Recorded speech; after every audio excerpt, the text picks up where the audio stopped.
En el nombre del Padre, del Hijo y del Espíritu Santo. Amén. Dios te salve María, llena eres de gracia, el Señor es contigo. Bendita tú eres entre todas las mujeres y bendito es el fruto de tu vientre Jesús.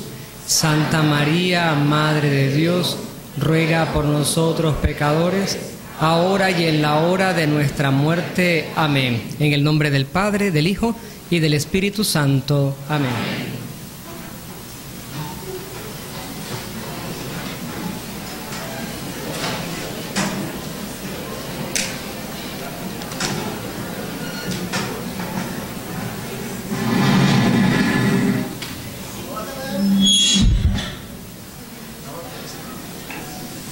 ¿Quieres? Agárralo. ¿No? ¿Está bien? Bien, vamos a comenzar entonces esta segunda tanda de esta charla que hemos titulado desde la semana pasada, ¿Cómo actúa el demonio en el mundo? No voy a repetir algunas cosas de la semana pasada.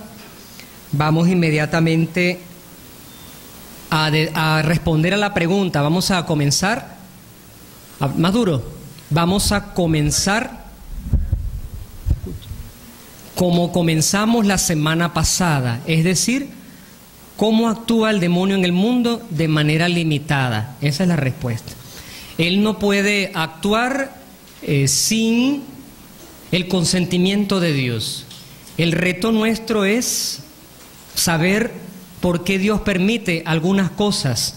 Ese es el reto, que nosotros aprendamos a reconocer la mano de Dios aún con la perfidia con la que actúa el demonio. Bueno, ¿cómo actúa el demonio en el mundo? Si a mí me preguntan qué es lo peor, yo tengo una respuesta que puede parecer un poco inocua, simple, inofensiva, pero creo que es una de las actuaciones más eficaces en el mundo de hoy y es a través de la asedia. Aprendemos esta palabra hoy. La pueden buscar en el diccionario cuando lleguen a su casa. Asedia, con C. Bueno, la asedia es la puerta para los pecados capitales. Vamos a definirla por ahora para que nos entendamos como una especie de desgano, de no querer hacer nada. Yo escuché un chiste el otro día, me lo mandaron por las redes sociales, pero a mí no me hizo reír, es chistoso, pero a mí no me hizo reír porque estaba preparando precisamente esta conferencia y yo decía, es que esa es la clave, esa es la primera, el primer instrumento que utiliza el demonio en el mundo. Que una persona no le encuentre sentido a su vida, que vaya adelante como por inercia. Bueno, el chiste lo habrán escuchado ustedes muchas veces. Dios está creando el universo, el mundo, y entonces crea primero al burro y le dice, burro, te voy a crear y tu función en la tierra va a ser un animal de carga. Tú vas a trabajar y a trabajar. Y te voy a dar 30 años de vida para esto. Y el burro responde, Señor, yo voy a hacer lo que tú me pides, pero 30 años es demasiado tiempo, dame 15. Muy bien, concedido. Y entonces Dios crea al perro y le dice, bueno perro, te estoy creando para que tú tengas una función en la tierra. Y va a ser que tú cuides de la casa, tú comas de lo que te den, muy sencillo, y te voy a dar 20 años de vida. Y el perro responde, Señor, yo voy a hacer lo que tú me pides, pero 20 años es mucho, dame 10. Perfecto, concedido. Y entonces Dios crea al mono y le dice, mono, te voy a crear y tu función va a ser saltar de aquí para allá, hacer payasadas para divertir a la gente, etc. 10 años son suficientes para esto. Y el mono le responde, Señor, yo voy a hacer todo lo que tú me pides, pero 10 años es mucho, dame 5. Perfecto, concedido. Y el hombre, cuando lo va a crear Dios, le dice, bueno, mira, te voy a crear, tú vas a ser un hombre lleno de vitalidad, vas a dominar el mundo, vas a estar lleno de fuerza, vas a dominar sobre todos. Te voy a dar de vida 30 años. Y el hombre le responde, Señor, muchas gracias por el don de la vida, pero 30 años es muy poco. Dame esos 15 que no quiso el burro, dame los 10 que no quiso el perro y dame los 5 que no quiso el mono. Y Dios le dijo, concedido.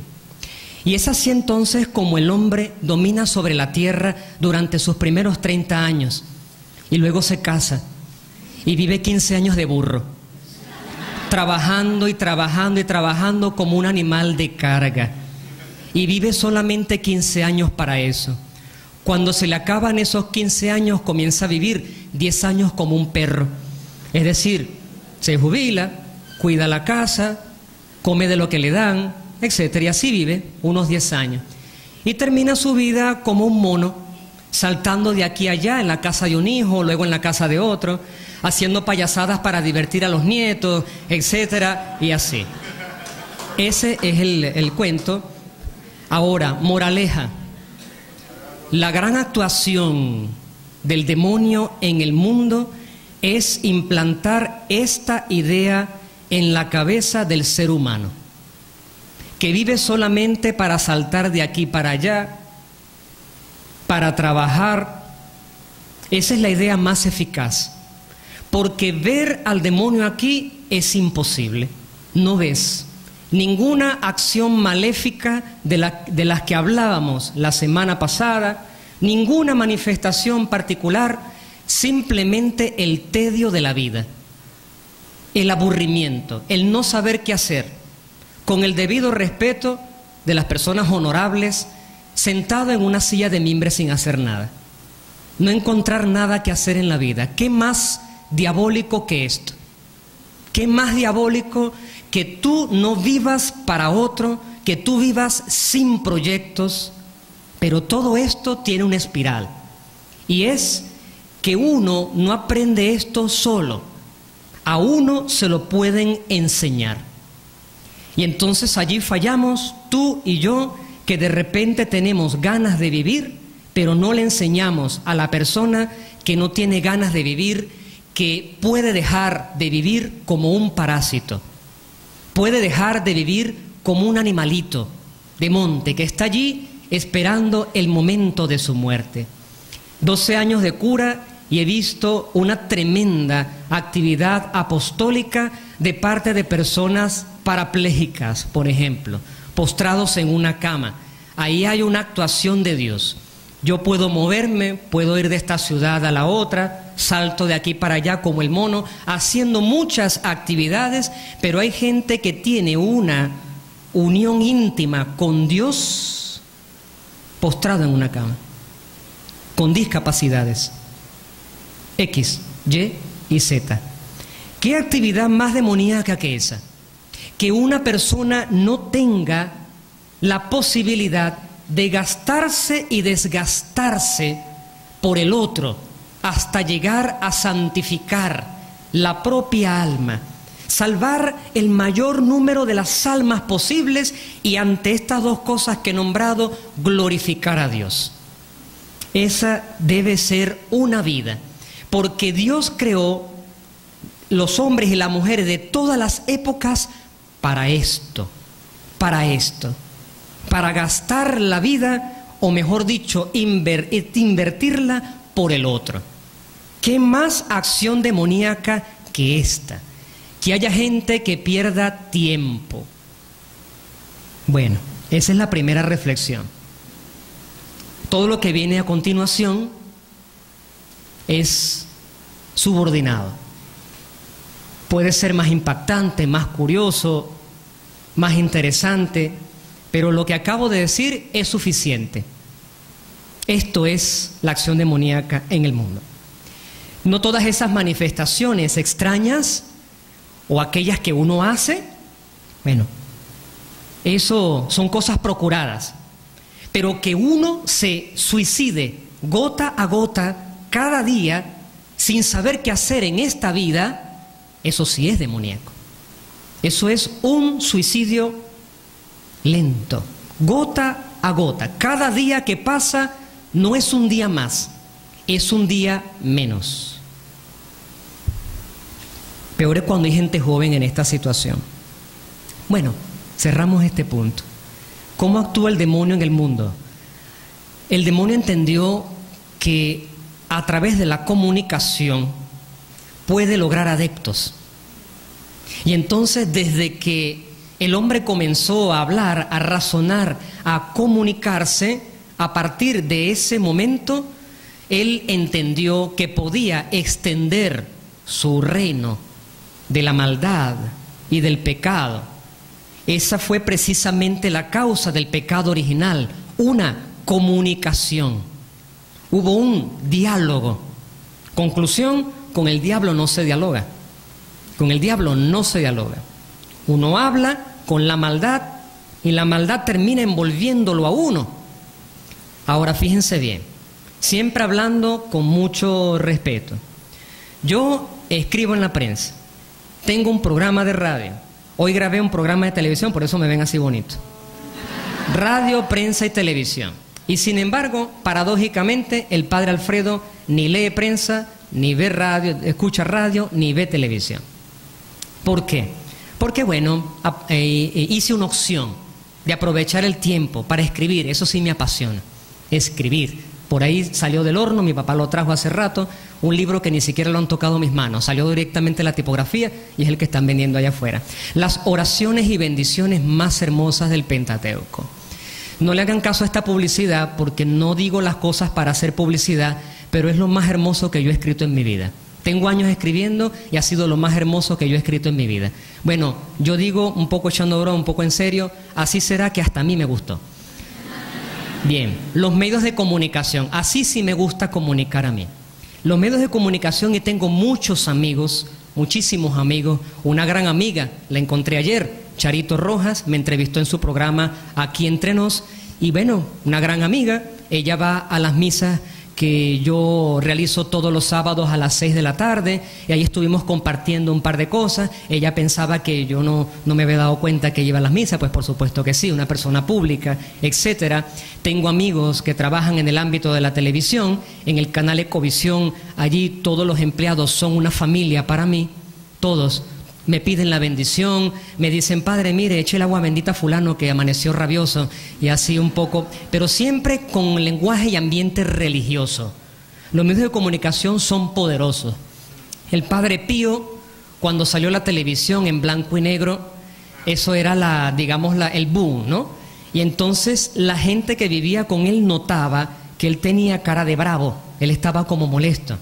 Y padre Pío, se le nota un poco la cara como que se estuviera bravo. ¿Qué sucede? Y él dice, la gente está hablando mucho de esa caja que llaman la televisión. Y entonces, sí, los hermanos de él, sí, es un invento tremendo. Pudimos ver unos programas y la gente cabe allí. Bueno, todo aquello que no se podía ver antes, ¿no? Y la gente cabe allí adentro y se mueven y todo como que si los vieras en vivo y tal. Y el padre Pío dijo, sí, un gran invento, pero ya verán el tremendo daño que hace.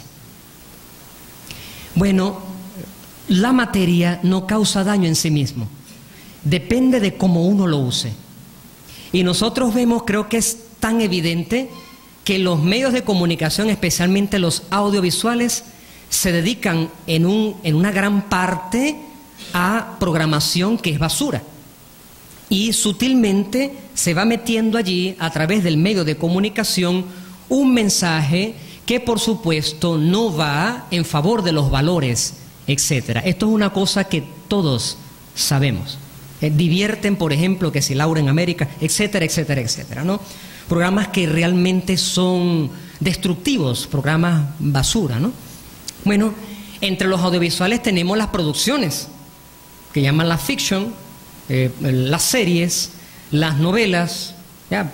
Aparentemente inocuas, inofensivas, pero transmiten siempre un mensaje contra los valores. El eje de las novelas, de lo que nosotros llamamos las telenovelas, son los pecados capitales. Sin los pecados capitales no hay novela, no vale una novela. Tienen que resaltar los pecados capitales para hacer atractiva una. Por supuesto que el escritor no toma en cuenta esto, no lo ve en la perspectiva que yo la veo. Y bueno, pues por supuesto, una grandísima cantidad de producción cinematográfica ofrecida también al trabajo del mal. Hay algunos rangos, algunas, digamos así, géneros de películas que son explícitamente satánicos, ¿no? Solo que uno no se da cuenta. Uno de repente puede pensar ahorita una película de violencia, donde se manifieste la violencia. Bueno, eso es una cosa un poco más explícita. O una película de tipo erótica. Bueno, ok, eso va con respecto a la lujuria, es una cosa un poco más explícita. Existe desde el año... y vi esta mañana, recorrí un poco las producciones cinematográficas de personas que explícitamente han dicho que le dan culto a Satanás, ¿no? Y hay una serie de nombres famosísimos, Kenneth, bueno, no lo sigo nombrando porque realmente no vale la pena. Pero, por ejemplo, los fundadores, en el año 1966, como dijimos la semana pasada, siguiendo las ideas del ocultismo, del satanismo, de Crowley, y han tenido, por así decirlo, un éxito grande, según ellos, porque esos trabajos son explícitamente satánicos. Hay directores de cine explícitamente satánicos. Hay uno que ahorita tiene 80 y pico de años y bueno, es famoso, sus obras son poco conocidas, pero él dice, mi arte es un arte de tipo ocultista, es satánico. Y así pues hay varias producciones cinematográficas. Ahora, usted hace una búsqueda y la búsqueda le puede salir mal. ¿Por qué? Porque usted va a Wikipedia y en Wikipedia se monta toda una serie de informaciones que usted no sabe de dónde vienen esas informaciones. Pero aunque sea un documental que sea serio, usted dice, bueno, pero el documental es para informarme acerca de la historia, de la verdad, o el documental sirve para hacer publicidad. El caso famoso de Brad Pitt, que cuando sale una de sus películas, creo que el Moneyball, una película de corte deportivo, entonces yo me pregunto, la entrevista que yo leí en inglés y luego traducida al español, ¿es verdadera? Porque él no me lo está diciendo en mi cara. Entonces, él nace en un ambiente cristiano y luego dice que simpatiza por esta figura del demonio. Entonces, él, según la entrevista, es una persona que le rinde culto al demonio. La película Moneyball sería una producción cinematográfica consagrada a Satanás, según él. Los protagonistas, Hoffman, que murió hace pocos meses, un catire viejo, buen mozo, no me acuerdo cómo se llamaba él, no es Clint Eastwood, que hizo recientemente una película que estaba en una barca a la deriva. Ajá, Robert Redford, creo que es otro de los protagonistas allí. Bueno, una serie de personas. Ahora, ¿eso es verdad o es mentira? ¿Es verdad o es mentira que él es satanista? ¿Es verdad o es mentira que él consagró esa producción cinematográfica de producción casi independiente que tuvo su éxito? ¿Eso es publicidad o qué es? ¿Qué es? Uno no lo sabe. Pero en el ámbito de las producciones cinematográficas sí hay directores de cine que dicen que están entregados al demonio. Ahora, ¿qué es lo que pasa con esto?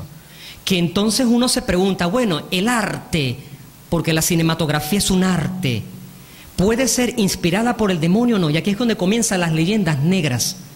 Uno de los temas más controversiales es con respecto a la música rock. O sea, ¿la música rock es satánica o no lo es? Entonces uno comienza a decir blanco o negro. A menos que usted sea una persona como Jim Morrison o The Doors, que se proclaman o se han proclamado en el pasado como exclusivamente satánicos, o por ejemplo Kiss o The Rolling Stone, que todo el mundo musical y todos los fans saben que son grupos consagrados a Satanás y hacen publicidad o propaganda a Satanás. Entonces yo me pregunto, ¿eso es verdad o no lo es? Si no fuera verdad, la prueba de que si eso están haciendo publicidad y no tienen nada que ver con el diablo y no han hecho ningún pacto con el demonio, como Mick Jagger, etcétera, etcétera, entonces esas informaciones ¿son verdad o no son verdad? No lo sé. porque ya uno deja el libro para ver las cosas por internet y eso que aparece en internet, ¿es verdad o no lo es? Yo suspendo mi juicio. Lo que sí sé es que un género dentro de la música rock es destructivo, te invita a consumir drogas, te invita a realizar orgías, te invita a realizar la misa negra, como el grupo Death SS, que es un grupo italiano, donde aparece la pieza musical precisamente se llama The Black Mass, la misa negra, y entonces allí te van desarrollando los pasos para realizar una misa negra. El video está en YouTube, pero no lo busquen porque es verdaderamente escabroso. O sea, no es video, es música. Está montado en YouTube. Le pusieron unas imágenes que no corresponden a ningún videoclip, al menos que yo sepa, pero te describen paso a paso lo que es una misa negra. La mal llamada misa negra, del cual tal vez tocaremos algún punto dentro de algunos momentos. Entonces, ahí hay una manifestación explícita de cómo adorar a Satanás. Creo que es la única pieza tan explícita con respecto a los pasos, como que si yo le estuviera diciendo a usted liturgia de la palabra, liturgia eucarística, y luego, bueno, el rito de la paz que va antes o va de... O sea, que yo se lo esté colocando allí. Allí hay que distinguir una serie de cosas. Pertenece a la publicidad el hecho de que muchos grupos en el pasado reciente, incluso años 80, primeros 90, para poder promocionar un disco, en ese tiempo era un LP, ellos realizaban una consagración a Satanás. Pero aquí nosotros regresamos a lo mismo. ¿De qué se trata? ¿De un verdadero culto o se trata de publicidad ellos mismos? Porque todo lo que es misterioso y todo lo que tiene que ver con el demonio, con Satanás, tiene un cierto atractivo, sobre todo en los jóvenes. ¿Por qué? Ya lo vamos a ver un poco más adelante. Pero se crean leyendas negras. Entre las leyendas negras yo ubico esencialmente dos. Por ejemplo, hay un cantante que no recuerdo en este momento si él está vivo, poco conocido, Barry Manilow. Él escribe una canción llamada I Write the Song, que en español la tradujeron como Soy la canción. Pertenece al colectivo juvenil de todos los tiempos la leyenda urbana de que esa canción fue consagrada a Satanás. Eso existe, uno busca allí, uno pone, y hay una página de un muchacho que no creo que no tiene nada que ver con el satanismo, y él dice, la canción más satánica jamás compuesta antes. Sería como la canción satánica. Es rara la canción, yo analicé la canción, no tiene nada particularmente diabólico, me parece una poesía. Es en tercera persona, se diluye un poco, yo existo desde el inicio, yo construí o compuse las canciones, fui el que junté las notas y las melodías, soy la canción que todos quieren cantar, soy la canción que a las mujeres hacen llorar, soy la canción, muy bonita. Tiene, a mi modo de ver, yo que soy ignorante en música, tiene un estilo musical muy básico, pero es como una clase de solfeo básico, es como una clase de composición básica, pero es una tremenda pieza. A mí me gusta mucho la melodía de esa canción. No le he encontrado nada. Resulta que tal vez la leyenda se formula porque él dice, el autor, precisamente, o por hacer publicidad, o quién sabe, porque si él le rinde culto al demonio, él dice, yo estaba sentado un día frente a la chimenea y entonces mi mano se movió sola y empezó a escribir una canción. Fui inspirado por un ser oscuro, que estaba más allá de este mundo. Posiblemente el diablo, pregunta él. Entonces la gente, por curiosidad, en esos años, estamos hablando de casi 30 años atrás, escucha la canción para ver de qué se trata, pero la canción es muy bonita. Aparte de que él es un cantante, no es de rock, es de balada, pop, etcétera. Bueno, yo escuché eso y yo me dije, bueno, yo escucho la canción, la melodía, trato de analizar la letra y dije, bueno, lo que él llama diablo o personaje oscuro, yo lo llamo droga y alcohol. ¿Verdad? Se fumó un poco más de la cuenta y se le fue la mano solita y empezó a redactar esa canción. Esa es la primera leyenda urbana. Entra en el colectivo de las leyendas como la canción más satánica. Y la otra leyenda urbana que tiene mucho auge en el mundo cristiano es con respecto a Marcos Witt. Incluso hoy me revisé algunos archivos. Se dice hay personas dentro del mundo cristiano que han hecho documentales acerca de los mensajes subliminales que supuestamente tendría Marcos Witt dentro de sus canciones. Esta mañana me repasé esa que dice: la grandeza de mi Señor nunca me... Ajá, ya la saben. No se la... esa misma. Bueno, ¿qué es lo que se hace? Bueno, primero, que para sacar... Doy la conclusión al inicio. Todos conocemos a Marcos Witt, creo, ¿verdad? Él está consagrado, a mi modo de ver, uno de los mejores artistas desde el punto de vista de montar un show. ¿Ok? La mejor calidad musical para el Padre Alfredo la tiene él. Afinación, más que 20 puntos. La puesta en escena que llaman en el mundo del espectáculo, el show, una cosa impresionante. Cantamos sus canciones. Tu fidelidad es grande, se canta como interleccional en las misas católicas, etcétera, etcétera, etcétera. Bueno, antes era más difícil, porque si se dice que dentro de la música satánica metían mensajes subliminales que podían ser escuchados girando al revés el disco, y yo siempre me pregunté cómo carrizo tú le das vuelta a un disco al revés, si siempre te vas a conseguir con ese bracito que tenía la aguja allí. Entonces, ¿cómo haces? No sé cómo. Hoy en día es fácil, porque hoy en día con el file lo metes en los programas, cualquier programa de reproducción que tenga la función reverse, y entonces tú escuchas al revés la canción. Y allí es donde supuestamente estarían algunos mensajes. No voy a decir las frases que alguno por allí encontró en esa canción, porque son frases muy fuertes, de adoración a Satanás. ¿Cuál es mi opinión?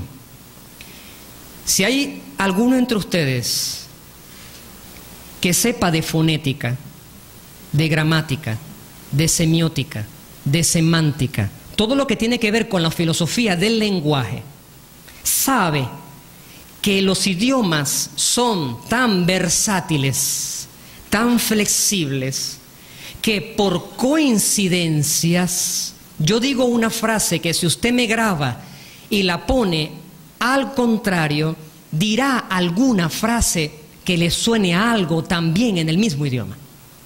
Primero, la verdad es que en el mundo de la psicología no hay unanimidad en el hecho de que el mensaje subliminal se clave en la conciencia de la persona para hacerla actuar o desear lo que el mensaje subliminal quiere. No hay unanimidad en el mundo de la psicología, no la hay. De hecho, son pocos los estudios que se tienen al respecto, y los pocos estudios no lo comparten los demás estudiosos. Ahí queda la duda. Muchos comenzaron a dudar porque hubo un boom. Entonces se nombra que si las películas de Disney, que si la Coca-Cola, que si canciones cristianas que tienen imágenes explícitamente eróticas, por ejemplo, o irreverentes, pero sobre todo cosas que tienen que ver con la sexualidad. Lo que no todo el mundo de la psicología comparte es que eso tenga una influencia en la conducta humana. Porque digamos que lo que tuvo éxito fue la idea, que lo que se clavaba en el inconsciente hacía actuar como no quería la persona, desviando la libertad de la persona. Si es este producto y te están presentando una cosa que te atraiga en tu inconsciente, entonces te van a invitar a tomar ese producto. Bueno, no todo el mundo de la psicología está de acuerdo con la eficacia del mensaje subliminal. No todo el mundo de la psicología. Esa es la verdad. En el caso entonces de las canciones de Marcos Witt, yo digo lo siguiente, y es que nuestro idioma es versátil, cualquier idioma. Ustedes me graban, lo pone al revés, y puede ser que encuentre una frase que le suene a algo parecido al español. Entonces no vamos a saber nunca esa verdad, a menos que lo diga explícitamente. Yo lo estoy haciendo. Yo escuché con atención una y otra vez. Las frases son parecidas a lo que los autores de los documentales quieren expresar. Son parecidas. No son frases entendibles al 100%. Esa es mi posición. Por lo tanto, decir que hay mensajes subliminales satánicos dentro de autores cristianos, ya están en la mira 2, Marcos Witt y Jesús Adrián Romero, a mí me parece que no es honesto y puede ser difamación. Usted lo tiene que probar. Entonces, ellos dan algunas, entre comillas, pruebas, pero realmente a mí, que me gusta el idioma, que me gusta estudiar acerca de la filosofía del lenguaje, a mí no me convence eso.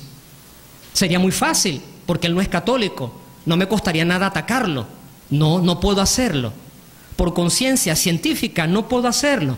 Entonces, allí tenemos un grave problema. Pero sí tenemos músicas explícitas que son satánicas, no porque las cantan grupos satánicos. Aparte de eso, tenemos que son mensajes explícitos.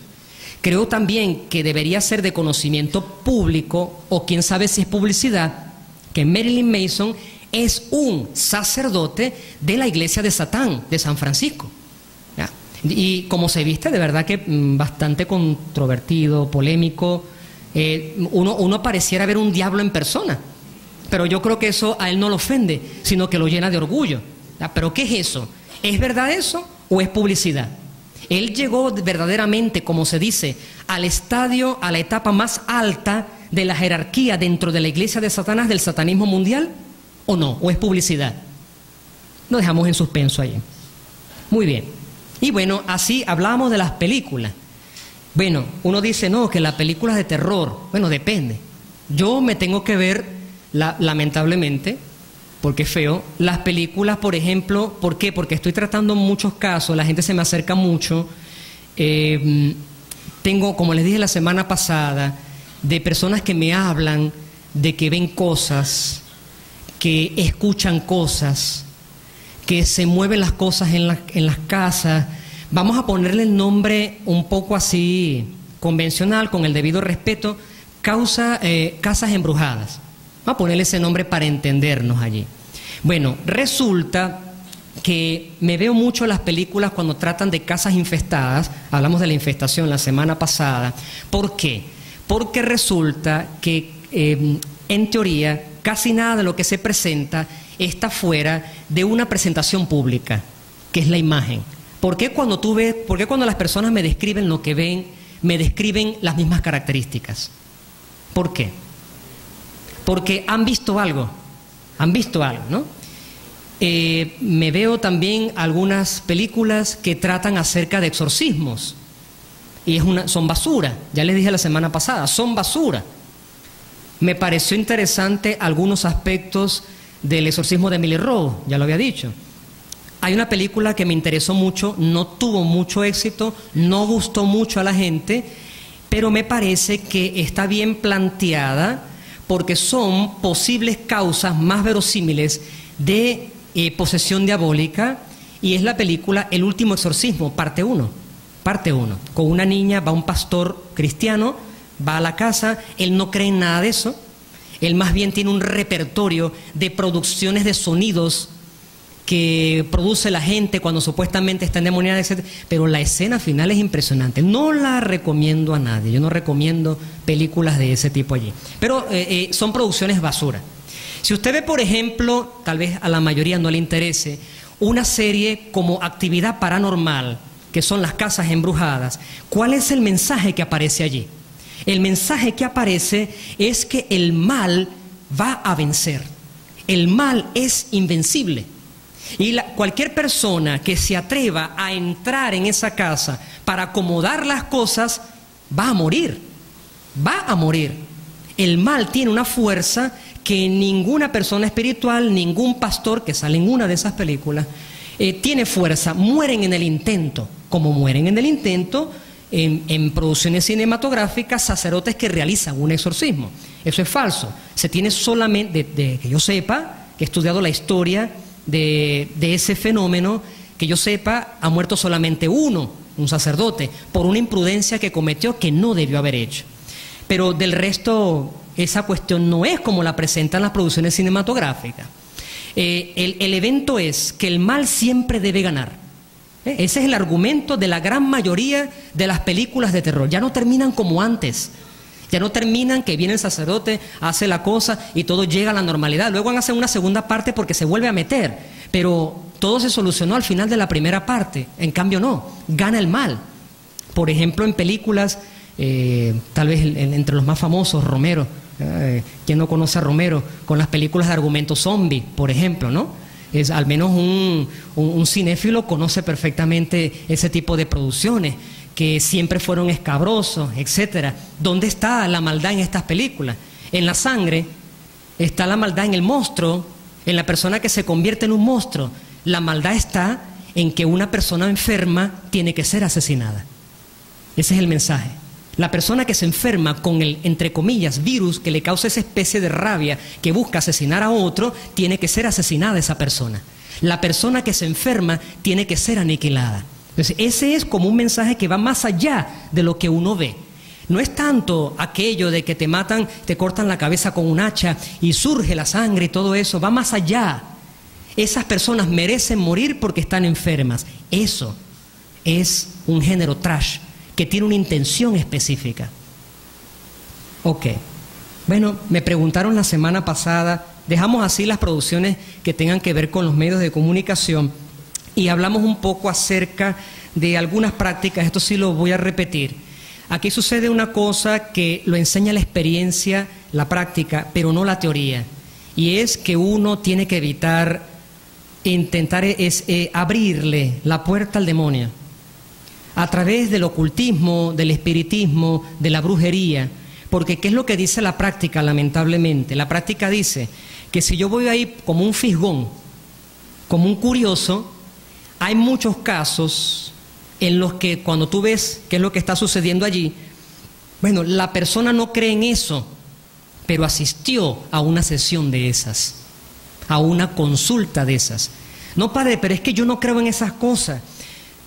Bueno, ahí no sabemos qué responder, no sabemos qué responder, pero hay muchos casos de esos. Por eso, a algunos profesores de algunas universidades que, como están en el ámbito de la antropología, estudian el fenómeno, dicen ellos, sociológico, folclorológico de la montaña nuestra, que está en Venezuela, yo les he dicho, bueno, mire, los felicito, pero tengan cuidado, porque ustedes van como profesores, como hombres de ciencia, se acercan allí, pero el espiritismo es una cosa muy seria. Es invocar los demonios, eso es el espiritismo. Ya habíamos dicho la semana pasada que hay algunos casos en los que va una mamá que perdió un hijo y entonces va donde ese medium y surge la voz de este hijo suyo que se murió. ¿Qué es lo que pasa allí? Bueno, ya les expliqué, reuniendo los elementos de la naturaleza, el diablo, que también conoce de fonética, es capaz de imitar. Si nosotros tenemos en Venezuela buenos imitadores de voces y tú escuchas a eso y es como que escuchas a las personas, las reviven, aunque algunos es mejor no revivirlos. Entonces, ¿por qué el diablo no lo puede hacer si tiene cierto poder sobre la naturaleza? ¿Y cuál es el poder que tiene el demonio de la naturaleza? El poder del conocimiento. Él sabe que si se junta este elemento con este elemento A y B, da como resultado C, pero el hombre no ha llegado con la ciencia que tiene a eso.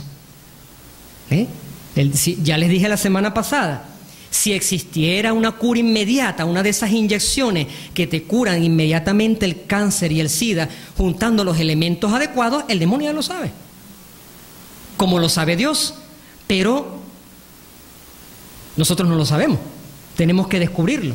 Pero ¿por qué lo sabe el demonio? ¿Por qué sabe juntar los elementos de la naturaleza para producir, por ejemplo, alucinaciones, voces?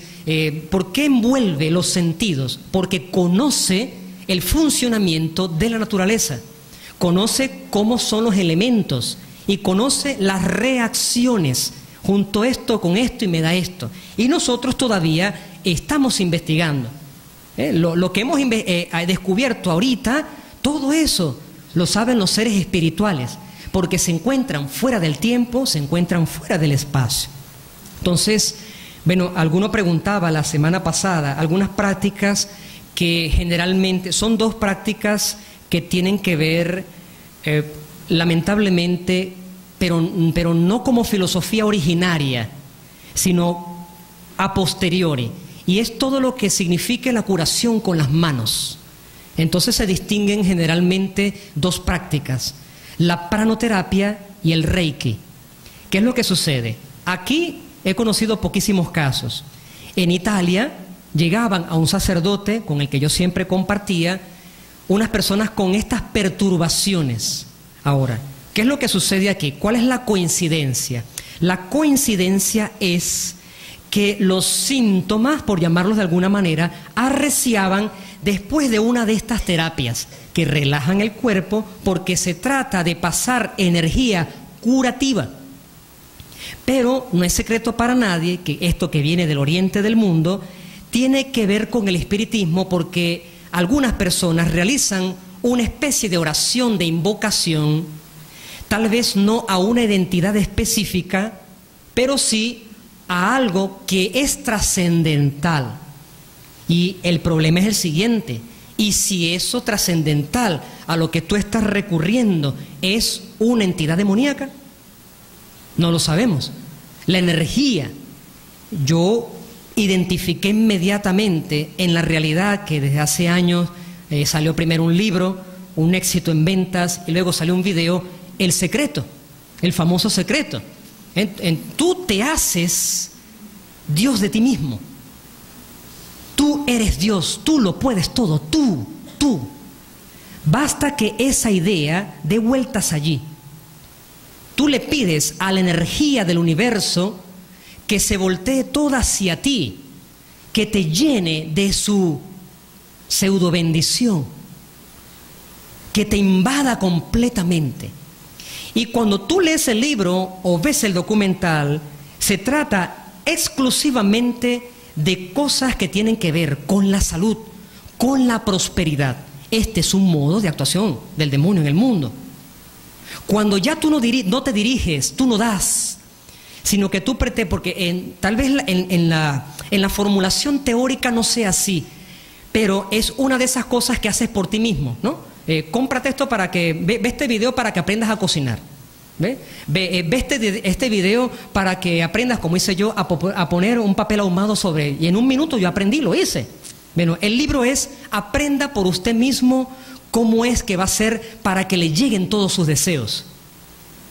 No es un pensamiento cristiano eso. No es precisamente lo que promulgó Jesús. Un modo de actuación del demonio en el mundo es utilizar el nombre de Cristo para eso. En el ambiente cristiano, con el debido respeto, porque son muchas las denominaciones, estamos nosotros los católicos, pentecostales, los libres, los ortodoxos, los anglicanos, los luteranos, los metodistas, los bautistas, es un ambiente grande. Un ambiente cristiano, en su predicación, ya no habla de la pobreza, habla de prosperidad, habla del éxito. Algún día me tocará precisamente hacer una reflexión acerca de eso, porque en mi opinión personal, no tiene por qué ser la de ustedes, este estilo de predicación se orienta al exacto contrario de la muerte de Jesús en la cruz, donde lo que le cae a Jesús es el pensamiento colectivo de que se convierte en una maldición. De eso hablamos la semana pasada. Y la orientación de San Pablo es que Dios se vació de sí mismo para asumir la carne humana.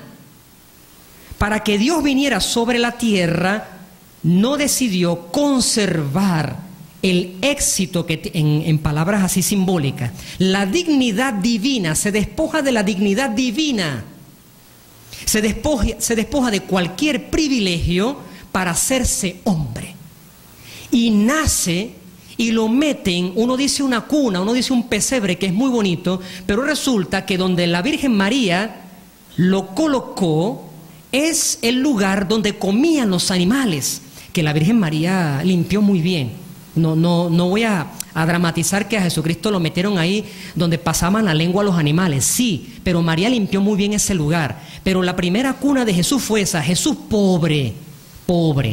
Y en eso debe consistir la predicación, que si tú estás sufriendo, tú entregas tu sufrimiento a Cristo. no que tú pides el quebrantamiento de la enfermedad para la restauración de la salud. Son palabras rebuscadas, son palabras que no concuerdan con la tradición cristiana. Entonces, esta enfermedad, cuando uno la abraza como abraza a Jesucristo la cruz, uno asume esa enfermedad.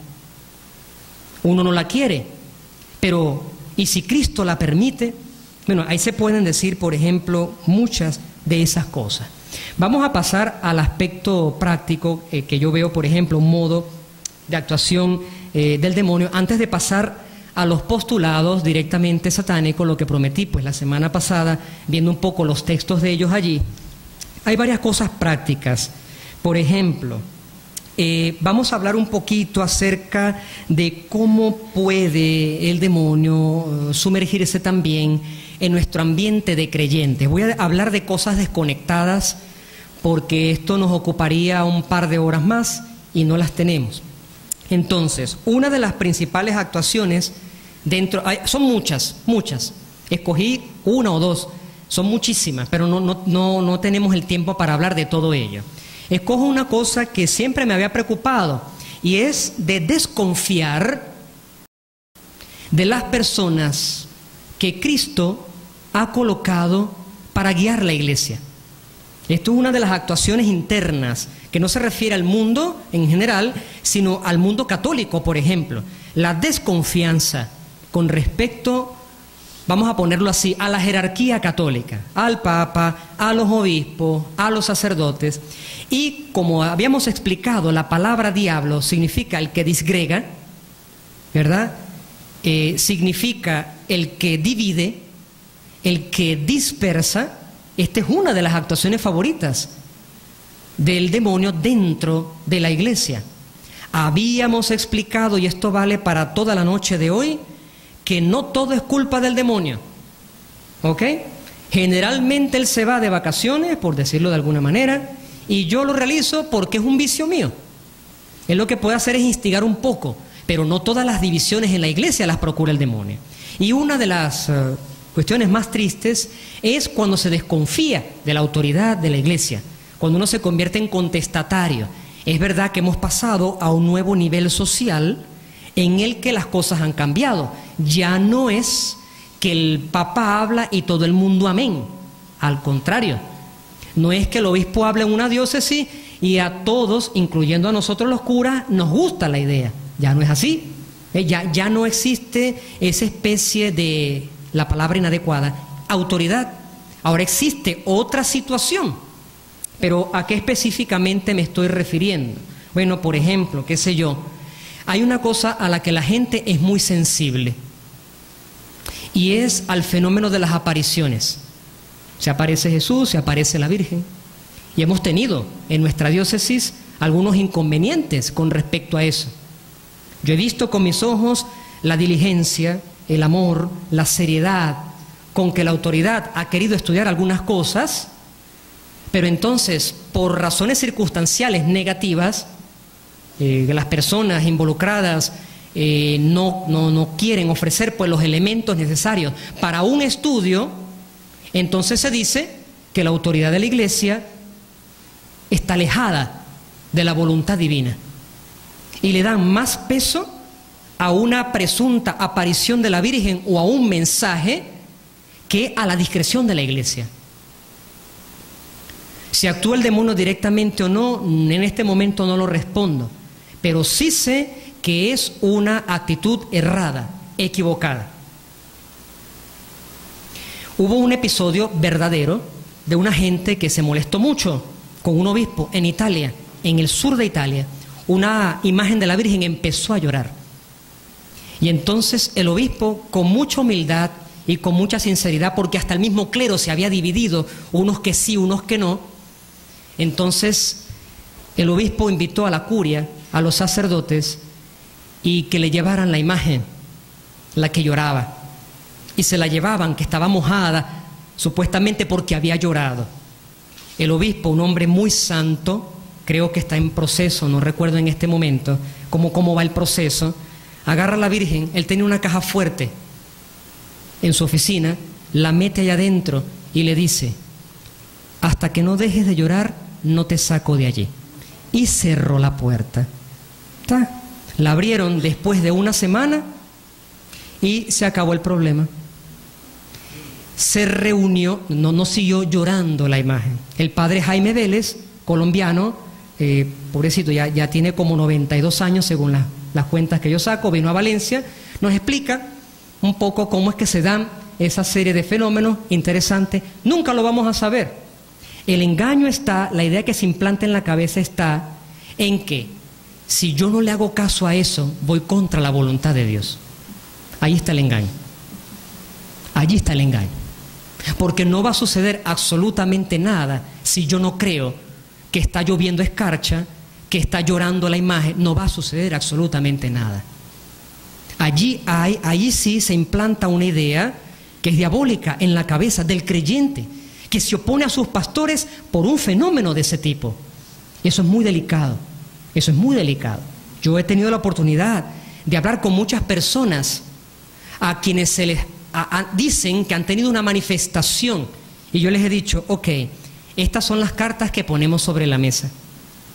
Si aceptan estas condiciones, bueno, vamos a rezar juntos, ¿verdad? Yo los puedo incluso acompañar en una reunión, pero si yo voy a ser el cuarto sacerdote con el que ustedes se van a pelear, creo que podemos dejarlo hasta aquí, ¿verdad? Sin pelear, pero ahí está la puerta y se pueden retirar. Hasta ahora hemos conservado buenas relaciones. Allí hay una acción demoníaca cuando la persona, por una presunta aparición que no se sabe, porque es la iglesia la que confirma eso. Entonces, la idea errada es que quién sabe qué tipo de maldición, o no voy a cumplir con la voluntad de Dios si no le hago caso a eso. Eso es un problema interno que tenemos. Otra situación, por ejemplo, son las dudas de fe. Voy a asomar una cosa ahorita que va a cerrar con broche de oro, pero, por ejemplo, la devoción a la Virgen María. ¿Por qué en el mundo cristiano no se venera a la Virgen María? Vamos a hablar de ella al final, ese va a ser el broche de oro, la intercesión de la Virgen María. Pero ¿por qué no se venera? De eso vamos a hablar al final. Uno comienza a dudar de la Eucaristía. He conocido personas que han dudado seriamente de la Eucaristía, de los dogmas, de todo lo que aprendió en el catecismo. Esas dudas puede ser un modo de actuación del demonio en el mundo, las dudas de fe. Porque una de las ideas más eficaces con respecto a las desilusiones es meterlos a todos en el mismo saco. Todas las instituciones estamos manchados, todos. Algunos de ustedes habrá tenido una experiencia triste, mala, desilusionadora con un cura. Pero usted en su cabeza los mete a todos en el mismo saco y todos son iguales. Esa idea es eficaz. Esa idea maléfica funcionó en el mundo. Usted habrá tenido, por ejemplo, una mala experiencia con un doctor que se equivocó en un tratamiento, pero usted no puede dejar de ir al médico.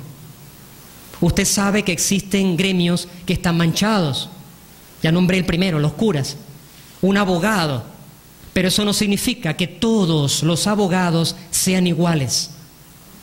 Pero hay una sensibilidad particular cuando se trata de la religión.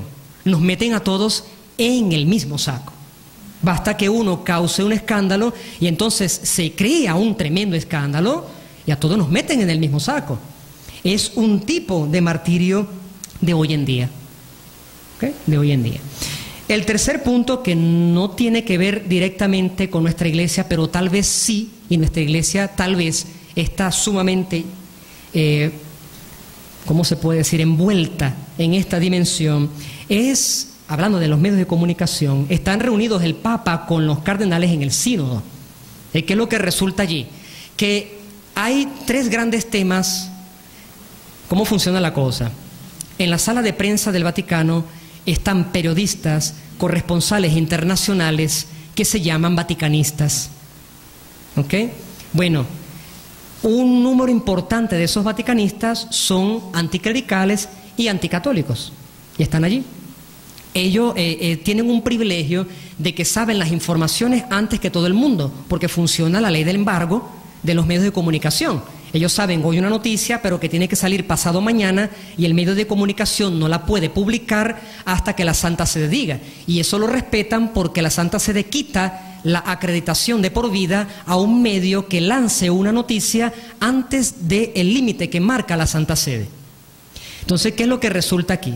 Bueno, son anticatólicos, son antirreligiosos, son anticlericales. Son los que lanzan las noticias. Reuters, Associated Press, etcétera.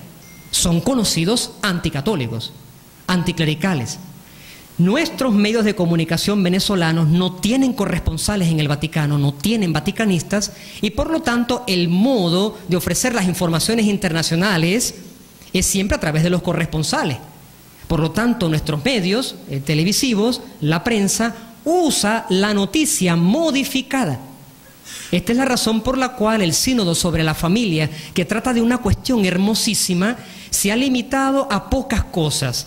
Que si la comunión de los divorciados vueltos a casar, que si la cuestión de la homosexualidad o la adopción de niños por parte de homosexuales y otros dos temas más. Bueno, ahí tenemos entonces un modo de actuación del demonio en el mundo.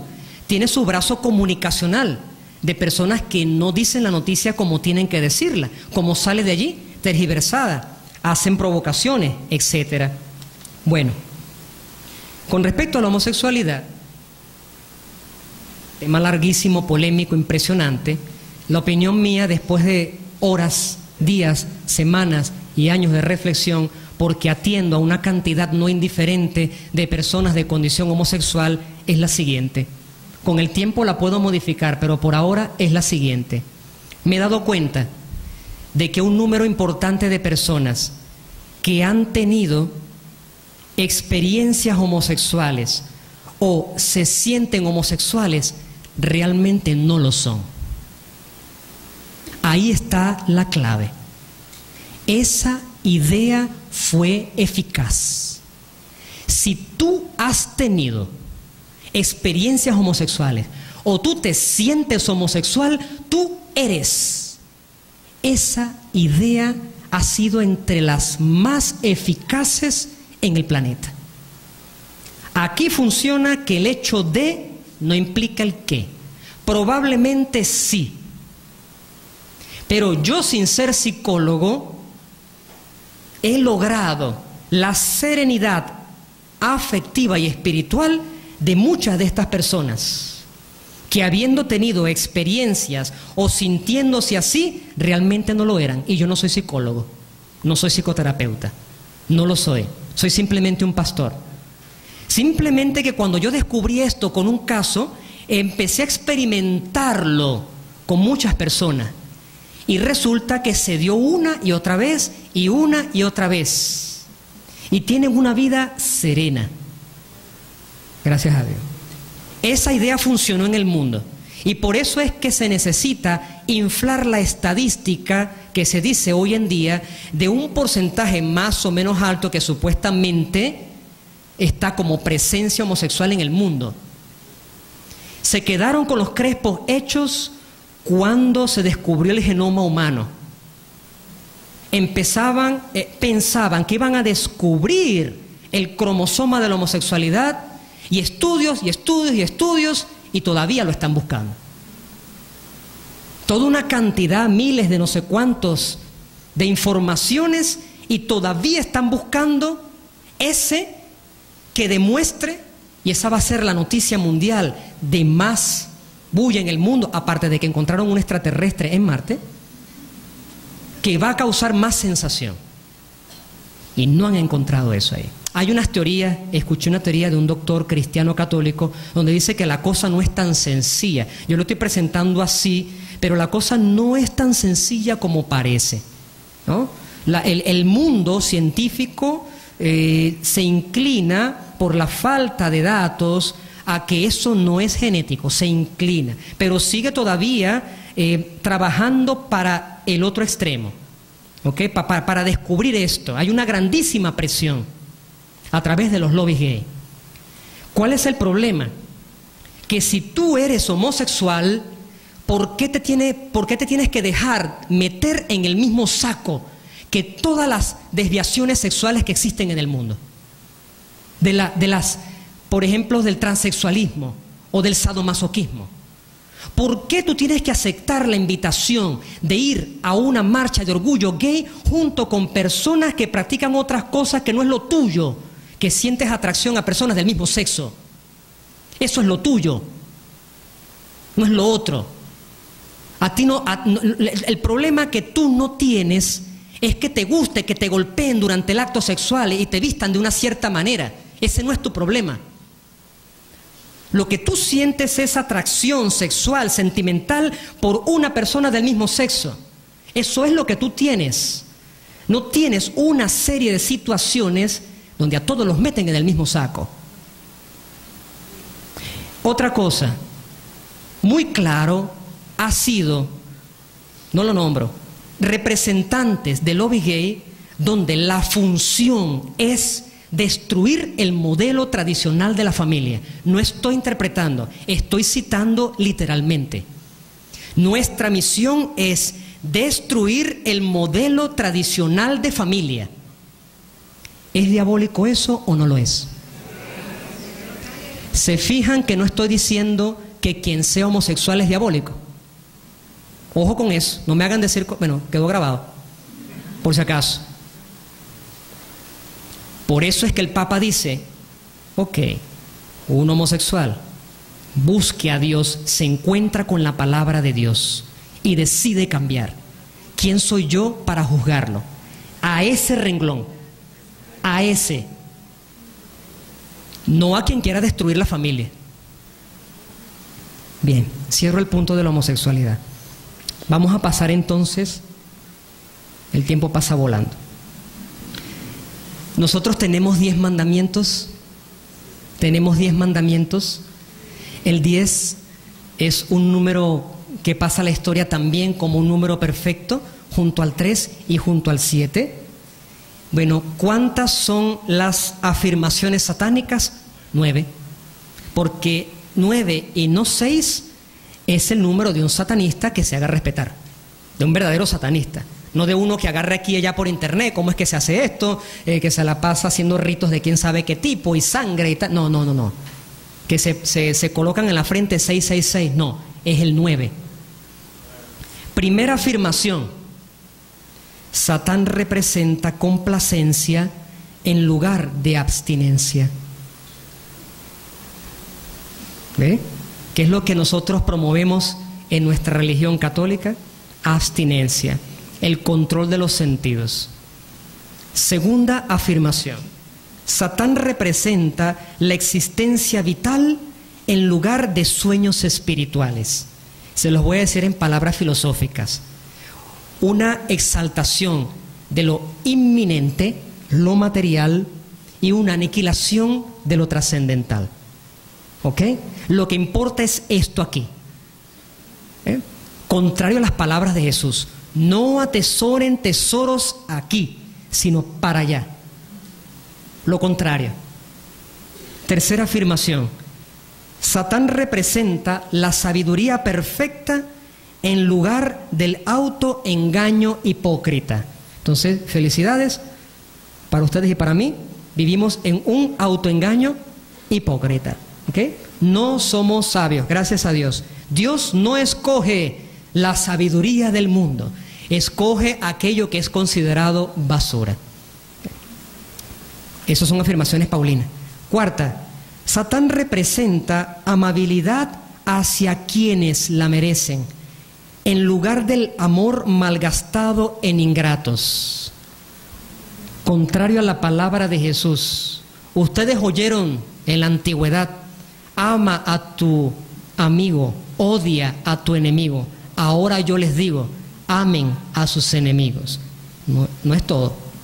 Quinta, Satán representa la venganza en lugar de ofrecer la otra mejilla. Aquí no necesitamos ninguna cita. La conocemos perfectamente. Esto lo voy a explicar después. Sexta, Satán representa consideración hacia el responsable en lugar de vampiros psíquicos. ¿Me felicito? Yo sería un vampiro psíquico, ¿no? Intento chuparle a ustedes la libertad porque todos ustedes son unos borregos, ¿no? Y me siguen a mí. Ustedes me escuchan a mí y creen lo que yo digo, etcétera. Bueno, aquí tenemos una idea satánica. Séptima, 3 líneas. Satán representa al hombre como otro animal, algunas veces mejor, la mayoría de las veces peor que aquellos que caminan en 4 patas, el cual, por causa de su divino desarrollo intelectual, se ha convertido en el animal más vicioso de todos. El hombre no vale nada. El hombre no vale nada. Pero si yo sigo estos preceptos, estas 9 afirmaciones, yo logro desprenderme de una especie de sueño, de letargo, y descubro la verdad. Fíjense dónde está el engaño. 8. Satán representa todos los llamados pecados, te creo, mientras lleven a la gratificación física, mental y emocional, el disfrute del placer, contra la tradición cristiana. 9. Satán ha sido el mejor amigo que la Iglesia ha tenido, ya que la ha mantenido en el negocio todos estos años. Claro, aquí están haciendo una denuncia. Para el satanista, la figura de Satán es tan excelsa, tan sublime, que es la que mantiene el sistema religioso en el mundo, cristiano. Una acotación. Los estudiosos saben, y los satanistas lo afirman, que el conjunto de escritos que parten de la iglesia de Satán, de la mal llamada Biblia satánica, que puede ser llamada así porque la Biblia significa libro, el libro satánico, solo que se roban la palabra tradicional, el concepto tradicional, por lo tanto yo digo mal llamada Biblia. Bueno, ya se sabe que ese escrito no era para satanistas, es un escrito para cristianos. Esto es impresionante. Ninguno ha desmentido esto. Todos los satanistas están de acuerdo. Para persuadir a alguno a que despierte de ese sueño, sin proselitismo, como diremos dentro de algunos momentos. Ok. Habíamos dicho la semana pasada que lo del calendario de los rituales que ellos tenían, ¿en qué consiste? Bueno, 2 veces al mes. Ya celebraron el 8 pasado, que coincidió con el miércoles pasado, y bueno, les queda la luna nueva, porque fue luna llena, ahora viene la luna nueva, el 23. Son los días dedicados para un satanista que se respete de realizar la llamada misa negra, de la cual hablaremos dentro de poco. Sin embargo, voy a dar las fechas más importantes de celebración de ellos, en las que ofrecen sus ritos. ¿Para qué las voy a dar? Para que si nos acordamos algún día, pidamos en nuestra oración sencilla y humilde la aniquilación del poder de Satanás. Porque ¿en qué consiste el rito? En blasfemar, en decir cosas, ¿no? No todos saben hacer una misa negra. Hay muchas leyendas, hay muchos modos, etcétera. Son inocuas desde el punto de vista jurídico porque no producen reato. Tú no eres reo en las verdaderas. En las otras, desviadas, sí, porque hay asesinatos. Pero en las verdaderas, en la religión aceptada, ¿ve?, de San Francisco, la famosa iglesia de Satán, bueno, en esa no existe un marco que sea delincuencial. Entonces, obviamente creo que todos sabemos que está la fecha del 31 de octubre. El famoso Halloween, una de las fiestas favoritas, ¿no?, de ellos allí, ¿no? Ok, el Candlemas, que se realiza en la noche entre el 1 y el 2 de febrero, que nosotros celebramos la Candelaria. Entonces nos damos cuenta de una cosa, y es la primera conclusión con respecto al satanismo moderno. En italiano existe una expresión de que Satanás es el simio de Dios. ¿Qué significa esa expresión? Que si Dios hace una cosa, el simio imita para desacralizar. La gran mayoría del sistema de ya leí las 9 afirmaciones satánicas, ¿verdad?, que tienen que ver inseparablemente con nuestros preceptos cristianos. No son originales, no son inéditos. Salen de un ambiente cristiano volteado. El conjunto de valores es volteado. Bueno, las grandes celebraciones que nosotros tenemos en nuestra iglesia, ellos ese calendario, en algunos de los preceptos, lo agarran para realizar sus ritos. El famoso Beltane entre el 30 de abril y el 1 de mayo, muy cerca de uno de los grandes santos de la historia cristiana. San Juan Bautista, o sea, para nosotros es San Juan Bautista el 23 y el 24 de junio. Ahí hay celebraciones satánicas importantes. Para actos, sobre todo San Juan Bautista es para actos maléficos de procurar enfermedades. Pero esto, a mi modo de ver, tiene sobre todo relación no con el satanismo puro, realmente, pero sí un poco más latinoamericano, donde hay un poco más de superstición. Si coinciden estas festividades con una luna nueva, pues mucho mejor. Y aquí viene una cosa muy triste. El Viernes Santo realizan un acto de blasfemia contra la cruz de Cristo. Fíjense que nosotros el Viernes Santo decimos: mirad el árbol de la cruz en la que fue clavada el Salvador, ¿no? Ellos realizan una parodia, que es en lo que consisten los ritos de ellos, una parodia de eso, pero escupiendo la cruz, diciendo cosas, maldiciendo, ¿ok? Contra la cruz de Cristo el Viernes Santo. Y pues por supuesto, como dije anteriormente, 2 celebraciones mensuales, al menos para un satanista que se respete, que cumpla con su, entre comillas, religión, 2 veces al mes, luna llena y luna nueva, que estos calendarios son de esos que te da, como dije la semana pasada, te lo dan en la panadería. Entonces están los santos y están las lunas allí. Desde el día anterior de las 0,01 hasta el día propio a las 11:59, ¿no? Por ejemplo, supongamos que sea el día de hoy.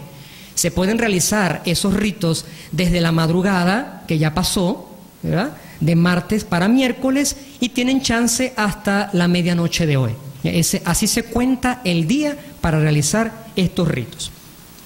Un marco teórico sería que Anton LaVey, el que fundó esta iglesia satánica, dice que hay varias maneras productivas de protesta, porque él parece ser un pacifista. Dice: procreación selectiva, estratificación elitista, relaciones poligámicas basadas en consideraciones genéticas, y establecer comunidades de gente que guarde cierta paridad intelectual entre sí. Si tú eres un pelapela, no puedes ser un verdadero satanista, ¿ok? Eso es para gente de élite, para profesionales de influencia en la sociedad, al menos como lo quieren ellos.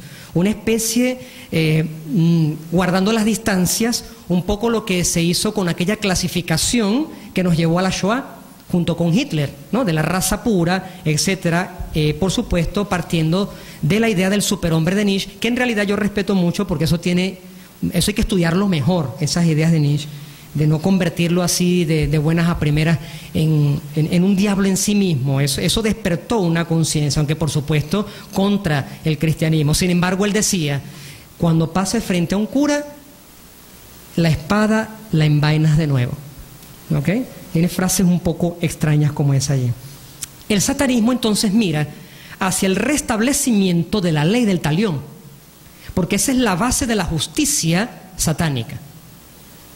Entonces, cuando hablamos de la venganza, a partir de este momento, yo no estoy pensando en las personas que pertenecen a esa mal llamada religión. Estoy pensando en trazos que se han introducido en nosotros, en nuestra mente, en nuestros pensamientos, como personas supuestamente cristianas, donde la venganza precisamente es lo que se ha introducido en más de uno por allí. El satanista no reclama el derecho a hacer justicia, simplemente la exige. Miren, esto está un poco solapado. El castigo, dicen ellos, hoy en día es prácticamente inexistente. Desde que, es una idea de Anton LaVey, desde que el verdugo desapareció, las cosas se echaron a perder. Desde que se desaparecieron los empalamientos, ya la cosa se echó a perder. Desde que desaparecieron los castigos públicos, las decapitaciones, allí comenzó la sociedad a echarse a perder. Fíjense bien, el castigo es prácticamente inexistente y por eso es que estamos como estamos. Entre paréntesis, una cosa de poco interés, me parece a mí, pero bueno, la decimos así: un superhéroe es el modelo de la justicia satánica. El hombre de las sombras, Batman. Batman es el modelo de la justicia.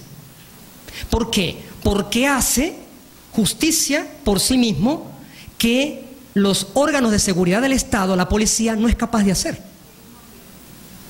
Es un vampiro. Pero no solamente la cuestión de que sea un vampiro o que sea oscuro.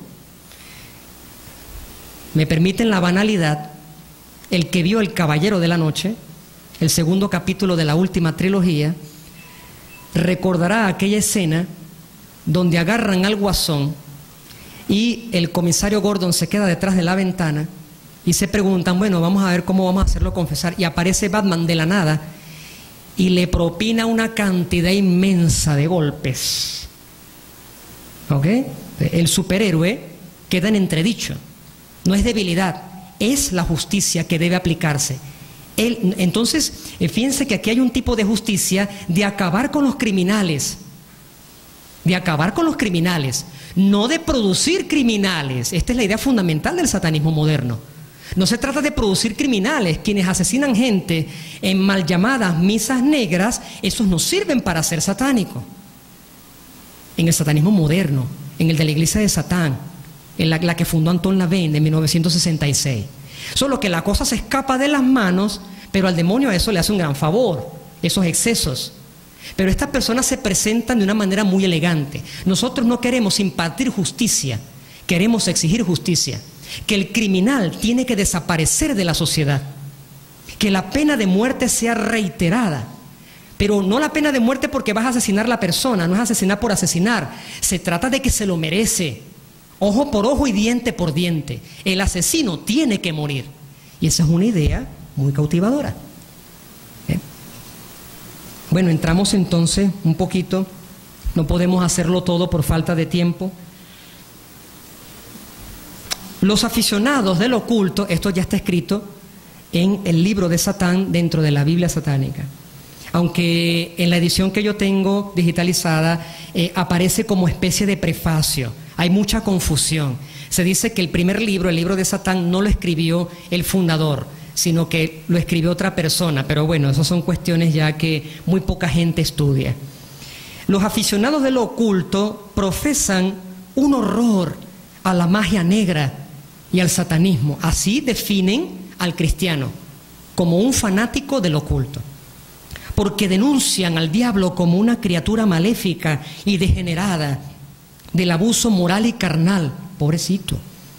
La brujería tradicional, ojo con esto, la brujería tradicional, ojo, es una reacción neurótica contra las religiones establecidas de la cultura.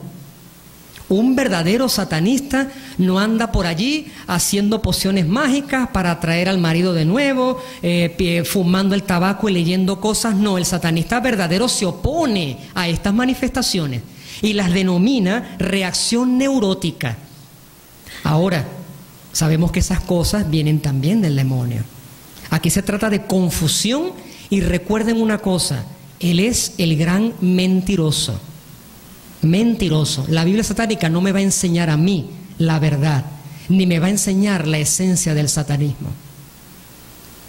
El satanismo ha sido malinterpretado como adoración al diablo, cuando es en realidad un claro rechazo de toda forma de adoración. Ajá. Interesantísimo. Interesantísimo este punto. Ellos no adoran al demonio. El verdadero satanista no debería adorar al demonio, porque ellos lo que proclaman es el rechazo absoluto de toda manifestación de adoración. Sabemos que por retruque, si no adoras al demonio, no adoras nada, no adoras al Creador. Es una filosofía del individuo, atención, no de masas. Ellos no pretenden que la mayor cantidad de personas posible se conviertan a ellos. No lo pretenden. No hay misioneros satánicos. La hechicería tradicional, lo repite, es producto histérico de la imaginación medieval. Quien haga hechizos y fórmulas e invocaciones para procurar cosas de la naturaleza, ese quedó en el pasado. El viejo culto está lleno de supersticiones y juegos infantiles. Lo que buscamos es una filosofía metafísica que envuelva al hombre intelectual. Esto es grave. El imperio infernal, allí uno puede complacerse impunemente en los placeres más extraordinarios. Sin embargo, en medio de tal desenfreno, el diablo ha mantenido una nobleza peculiar. Sí, Luis. Él es el hombre elegante, que no pierde los estribos, el educado.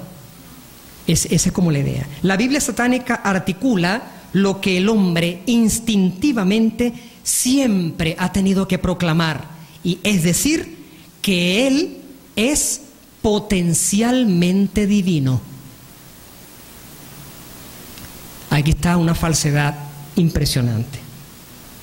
El aspirante a estudiante de hechicería termina ante un tablero de la Ouija, parado dentro de un pentagrama, esperando que se le aparezca un demonio, barajando naipes para predecir el futuro y dando conferencias para inflar su ego y su cartera. Ellos no son proselitistas, el verdadero. El mago verdadero sabe que su biblioteca está llena de frágiles reliquias, de mentes asustadas y cuerpos estériles, diarios metafísicos de autoengaños y reglamentos de misticismo oriental. Hay una apariencia en contra de las prácticas explícitas que están a la mano, y esto es un engaño. El diablo ha sido atacado por el hombre que cree en Dios sin reservas ni miramientos. Los agitadores del pasado, los curas, han gozado de libertad para definir el bien y el mal a su acomodo. Cuidado con esto. Si no fuese por su adversario satánico, sus religiones colapsarían. El diablo siempre ha quedado como caballero, mientras los otros gritan y deliran. Ha demostrado ser un modelo de conducta, pero ahora siente que es hora de replicar. Ahora sí, ¿ya? Durante mucho tiempo él ha estado ahí sentadito escuchando con inmensa paciencia los ataques, y ahora le toca derecho a réplica. Aquí puse una nota. Las blasfemias no las voy a decir. Me encontré con una serie de blasfemias puestas allí terribles. Bueno, varias afirmaciones. Amaos los unos a los otros. Se dice que esta es la ley suprema. Pero ¿quién o quién lo ha hecho así? Porque, ¿por qué no habría yo de odiar a mis enemigos? ¿Puede la víctima desgarrada y ensangrentada amar las fauces que le van arrancando miembro tras miembro? Esta idea es cautivadora. ¿Por qué no odiar a la persona que te hace un mal? Odia a tus enemigos con todo tu corazón. Y si un hombre te abofetea la mejilla, abofetéale 37 veces la otra. Hazlo con toda tu alma, pues el velar por uno mismo es la ley más excelsa. El que ofrece la otra mejilla es un perro cobarde. Devuelve golpe por golpe. Conviértete en el temor de tus adversarios. De este modo te harás respetar. Di en tu corazón: yo soy mi propio redentor. Aquí comienzan pues.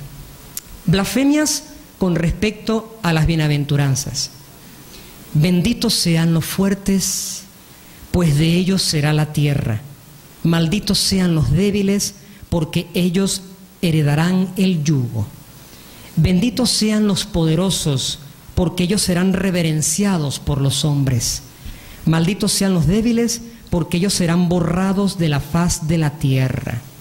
Benditos los triunfadores, pues la victoria es la base del derecho.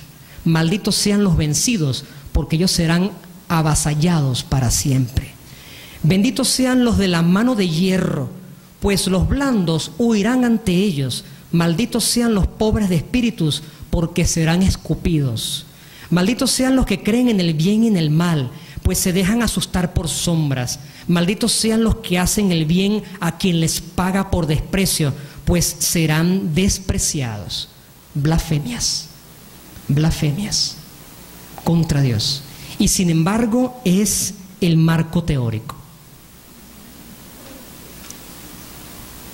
Son muchas otras cosas. Bueno, vamos a terminar. No dije todo lo que tenía preparado, pero fíjense bien, el satanismo moderno es muy diferente a como nosotros lo concebimos. Sabemos perfectamente que el diablo se goza en las manifestaciones extremas, ¿ok? Asesinatos, etc. La mal llamada misa negra que uno consigue por internet, los muchos modos de realizarla, en realidad ellos mismos dicen, porque lo dice la mal llamada Biblia satánica, es un psicodrama. Los que estudian psicología más o menos han escuchado estos conceptos. Es un psicodrama. Es algo que sirve no realmente para adorar, para inclinarse ante una entidad trascendental. No hay que esperar que ese demonio o ese diablo venga sobre ti, no. Esto es muy sutil. Ahora, ¿qué sí se hace? Por ejemplo, se hacen lamentablemente maldiciones tras maldiciones con los santos, algunos en particular, Santa Gemma Galgani, el Padre Pío, San Juan Pablo II, son personas que han luchado de cierta manera contra el demonio, hablando frontalmente contra ellos, y bueno, ellos agarran unos cuadros y comienzan a maldecirlos directamente allí. Ahora, la esencia de la mal llamada misa satánica consiste en realizar la estructura del rito católico y voltearlo de atrás para adelante. Cuando se habla de omnipotente, se habla, ya saben de quién. Cuando se dice Dios, se nombra al otro. ¿Okay? Cuando se habla del bien, procuremos el bien, ellos voltean y hablan de procurar el mal. Y tienen incluso algunas frases en latín. Es un rito desde el punto de vista de la presentación elegante, limpio, tranquilo, concentrado, ¿ok? Desde el punto de vista de la presentación. Personas que gritan, como vemos en las películas, o sea, el verdadero, la verdadera, ¿no? Esto pues tuve la oportunidad de escucharlo de personas que han pertenecido a estas sectas y ahora están escondidos porque creen que están siendo amenazadas, ¿no? Son tantas las cosas que se pudiesen decir, pero se nos está acabando el tiempo. Por ahora es todo con respecto a esta esfera del mal. Ya pueden ir preparando los tomates. Vamos a hablar entonces de una cosa, vamos a cerrar con el broche de oro. La veneración a la bienaventurada siempre Virgen María. Una de las ideas más hermosas después de hacerse Cristo carne que pudo haber tenido Dios es que viniera de esa mujer tan sublime, tan cándida, tan hermosa. ¿Quién es esta Virgen María? Fíjense bien, es una mujer. Yo decía en un retiro el fin de semana pasado que nosotros en la iconografía le colocamos, bueno, esto es una idea también del Padre Ignacio Larrañaga, le colocamos unas coronas, la llamamos reina, le ponemos capas pluviales llenas de estrellas, la ponemos pisando el sol y la luna, que le cantaban los ángeles, y en América la llamamos emperatriz. Durante su vida no hay nada de esto. Precisamente lo que hace grande a esta mujer es que ella se haya definido como la sierva, la esclava. Y una persona en esa cultura, ser esclava significa despojarse de los derechos. Ella le dice a Dios: no tengo ya derecho a nada. Mientras que uno naturalmente tiende es a reclamar derechos, la Virgen María dice: no tengo derecho a nada, porque mi vida te pertenece completamente a ti. Ya yo no me pertenezco a mí, yo soy completamente tuya, dice la Virgen María en ese momento. Pero antes de eso sucedió una cosa maravillosa. Fíjense, Dios crea el mundo, crea la naturaleza, crea al hombre y a la mujer. Ya había sucedido pues la caída, que fue la que nosotros describimos la semana pasada. Pero a Dios se le ocurre crear de sus manos a esta criatura tan hermosa, sin mancha. Habíamos dicho la semana pasada que se trataba de la palabra inmaculada, sin mancha, sin mácula. Viene del latín, sin mancha, inmaculada. ¿Qué significa inmaculada concepción? Que desde que se unieron los gametos masculino y femenino, que comienza el momento de la concepción, por primera vez, después de millones de años de la evolución del mundo, comienza a generarse una persona que no estaba asignada por el pecado original. ¿Y esto qué produce? Produce una persona que no conoce el pecado, una persona que no conoce la corrupción, una persona que no conoce la maldad, una persona que jamás salió de su boca una palabra manchada, jamás pecó, ni en su mente, ni en sus labios, ni en su corazón. Una criatura que hace hasta estremecer a los ángeles, que son de naturaleza pura, infinita también, porque son puros ellos, porque son espirituales. Y entonces hace que estos ángeles, que estos seres espirituales, en toda la inteligencia que ellos tienen, vean en esta criatura una persona tan limpia, tan cándida, digna también de veneración y de admiración a Dios. Por lo tanto, después de la creación del hombre y de la mujer, la concepción de la Virgen María fue uno de los espectáculos más hermosos que los seres espirituales, que sabían que era lo que estaban viendo, era el espectáculo más hermoso que ellos podían ver.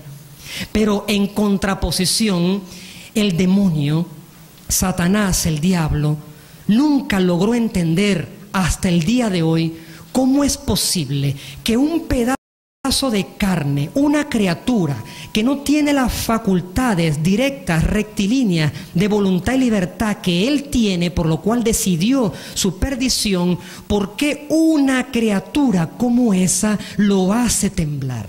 ¿Por qué lo hace estremecer? ¿Por qué el nombre de la bienaventurada siempre Virgen María es un nombre que cuando se pronuncia, él tiene que salir huyendo?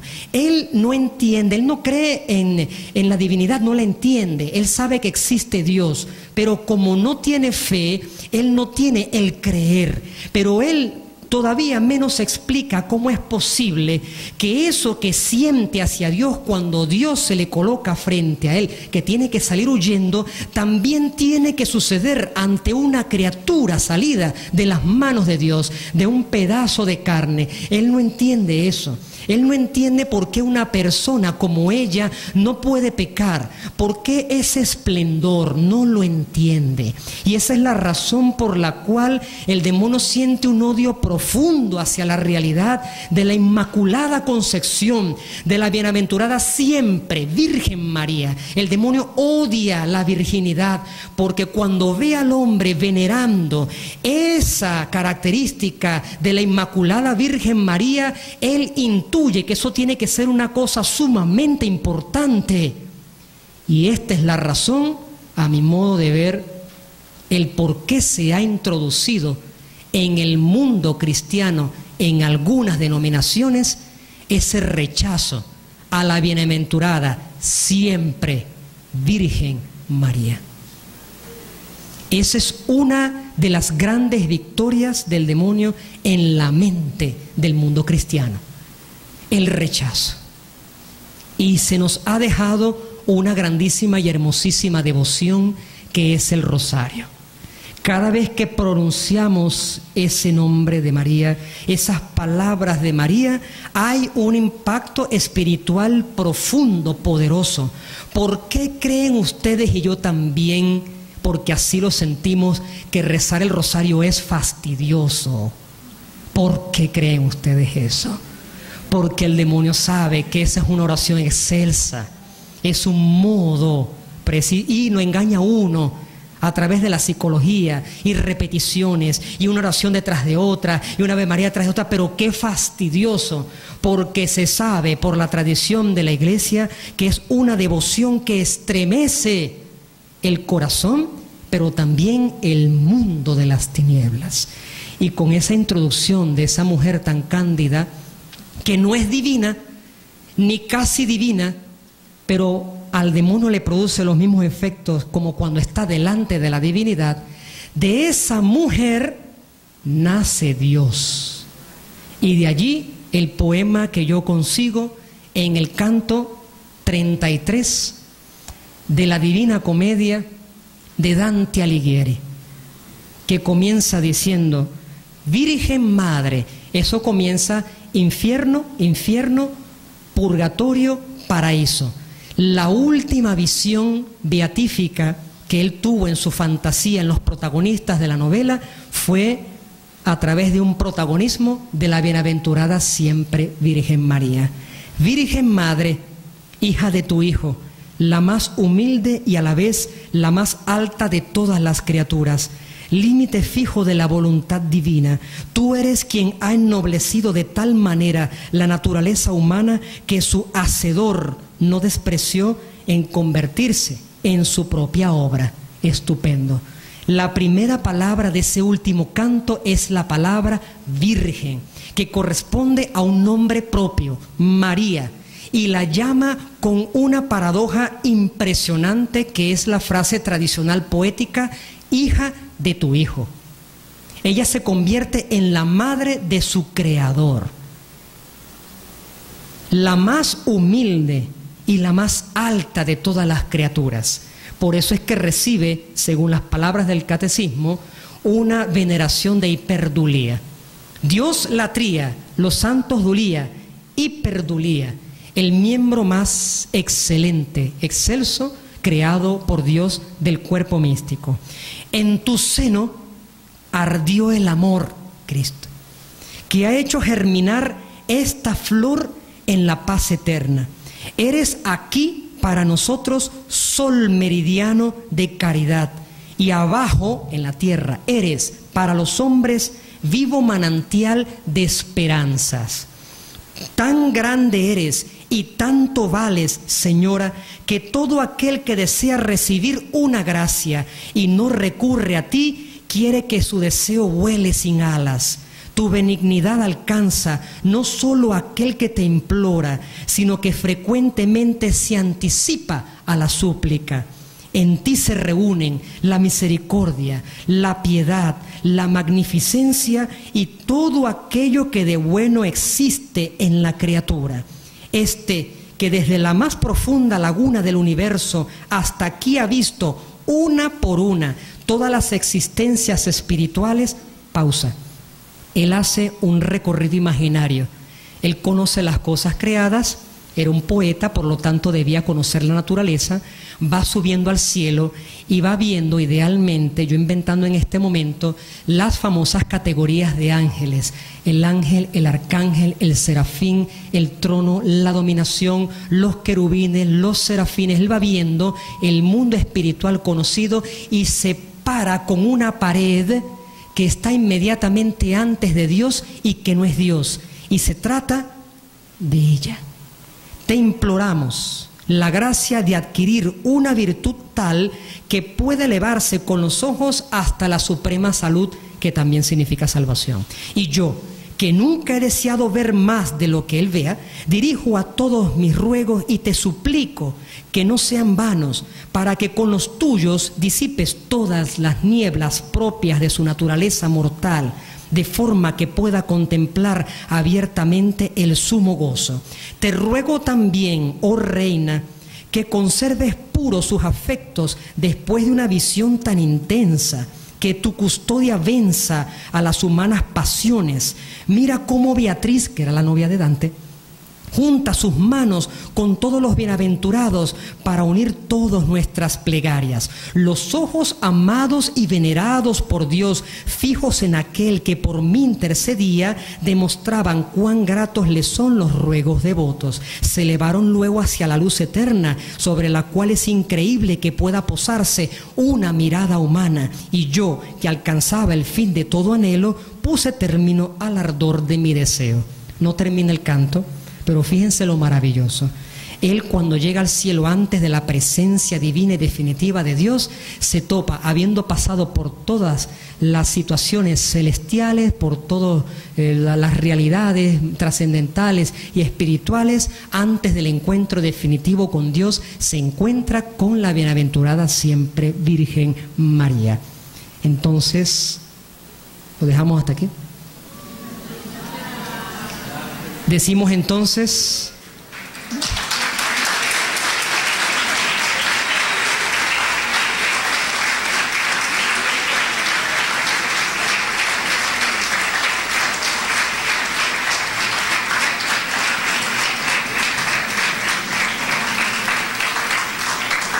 bien, son las 9:10. El que tenga que ir se lo puede hacer. Quiero preguntarle a la dirigencia si hay algo particular. Unos avisos. Después de la bendición. Bueno, nos ponemos de pie.